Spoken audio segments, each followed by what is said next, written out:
আজকের ভিডিওতে আমরা শিখব কিভাবে এই ইলেকট্রিক বোর্ডে এই 3 পিন সকেট বা ফিমেল কানেক্টরটি সঠিকভাবে কানেক্ট করতে হয়। অনেক সময় আমাদের বাড়িতে সকেট নষ্ট হয়ে যায়, যা আমরা নিজেরাই ঠিক করতে পারি। চলুন শুরু করা যাক। 3 পিন সকেট কানেকশনের জন্য এক টুকরো তার, লাইন টেস্ট করার জন্য টেস্টার, বোর্ড খোলার জন্য এবং সকেট লাগানোর জন্য স্ক্রুড্রাইভার, তার কাটা এবং জোড়ার জন্য প্লাস, বোর্ডের ভিতরে নোংরা পরিষ্কার করার জন্য ব্রাশ।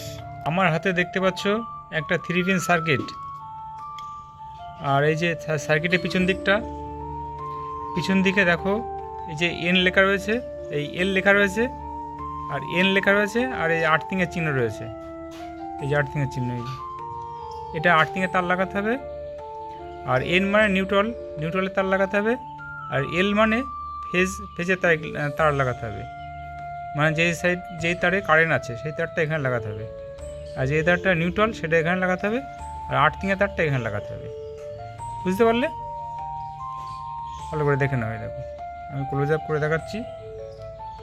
সব লেখা রয়েছে, এল, এন আর আর্থিং, তো পরিষ্কার দেখা যাচ্ছে। এইভাবে দেখে লাগাতে হবে। বুঝতে পেরেছো? কাজ শুরু করার আগে টেস্টার ঠিক আছে কিনা সেটা সবার আগে চেক করতে হবে। বোর্ডে কারেন্ট থাকা অবস্থায় টেস্টার চেক করে নেব। এই তো টেস্টারে লাইট জ্বলছে, তার মানে টেস্টার ঠিক আছে। চলুন এবার ঘরের মেন সুইচ বা এমসিবি অবশ্যই বন্ধ করে নেব। এবার টেস্টার দিয়ে চেক করে দেখি বোর্ডে কারেন্ট আছে কিনা। না, টেস্টারে লাইট জ্বলছে না, তার মানে বোর্ডে কারেন্ট নেই। এখন আমি নিশ্চিন্ত মনে কাজ করতে পারি। চলুন এবার ফটাফট বোর্ডটা খুলে ফেলি এবং দেখি ভিতরে কি অবস্থায় আছে।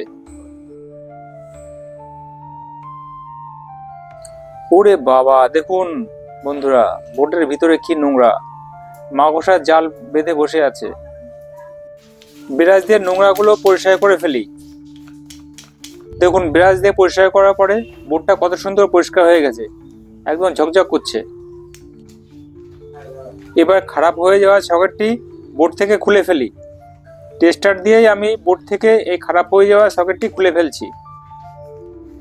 চলুন নতুন 3 পিন সকেটটি এবার বোর্ডে সেট করে দিই।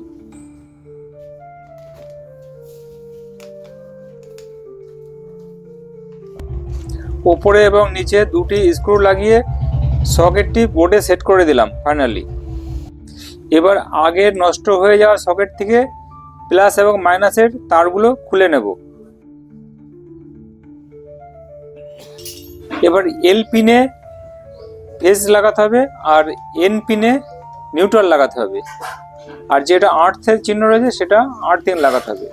ব্যাস, লাগালে কমপ্লিট হয়ে যাবে ওয়ারিং। চলো ফটাফট তারগুলো লাগিয়ে নিই।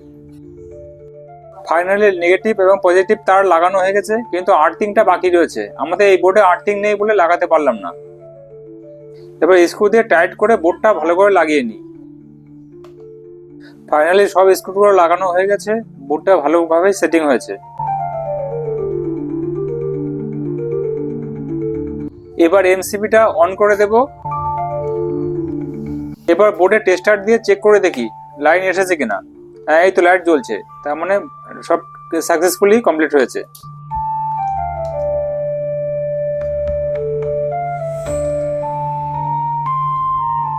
এবার চার্জার লাগিয়ে টেস্ট করে দেখি মোবাইল ভালো চার্জিং হচ্ছে কিনা। এই তো মোবাইল চার্জিং শুরু হয়ে গেছে, তাহলে সঠিকভাবে সকেটটা লাগানো হয়েছে। তবে একটা কথা মনে রাখবেন, সবসময় বিদ্যুতে কাজ করার সময় অবশ্যই মেন সুইচ বন্ধ করে রাখবেন। বন্ধুরা, বোর্ডটা তো ঠিক করে ফেললাম, তোমরা দেখতে পারলে, তোমাদের সামনে ঠিক করলাম।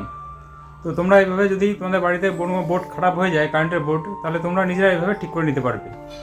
যদি ভিডিওটা ভালো লাগে তাহলে লাইক, শেয়ার, কমেন্ট করে দিও। আজকে ভিডিওটা এই পর্যন্ত রাখছি। Good bye. সবাই ভালো থাকবে, সুস্থ থাকবে। আজকের এই ভিডিওটা এখানে সমাপ্ত করছি। যদি ভিডিওটা ভালো লেগে থাকে তাহলে বন্ধুদেরকে শেয়ার করবে এবং লাইক, কমেন্ট, সাবস্ক্রিপশন করে পাশে থাকবে। আগামীকাল দেখা হবে নতুন একটা ব্লগে। সকলে ভালো থাকবে। Good bye.